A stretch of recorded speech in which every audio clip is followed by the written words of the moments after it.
আসসালামু আলাইকুম সম্মানিত বন্ধুগণ, আমরা এখন শুনব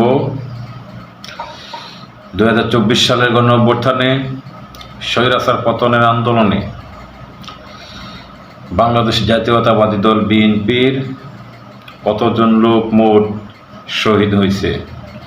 মির্জা ফখরুল ইসলাম আলমগীর, আপনি বলবেন প্রথম। প্রায় 2000 ছেলে যারা শহীদ হয়েছে তাদের মধ্যে প্রায় 800 ছেলে আমাদের। ঠিক আছে, এবার বলবেন আমাদের রাকিব আঙ্কেল, আপনি বলেন। জাতীয়তাবাদী ছাত্র দলের 142 জন নেতা কর্মী সমর্থক। ঠিক আছে, এবার আমাদের রুমিন ফারহানা আপা বলেন। আমার দলের 400-র উপরে মানুষ আমার দলের ছাত্র দলের এই অভ্যুত্থানে প্রাণ দিয়েছে। Oh my God! ঠিক আছে, এবার বলবেন আমাদের ইশরাক, ইঞ্জিনিয়ার ইশরাক সাহেব।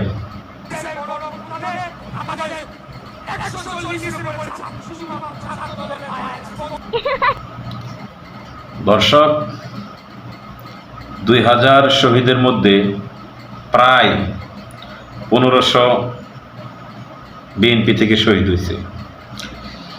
বিবেচনা আপনাদের। ধন্যবাদ।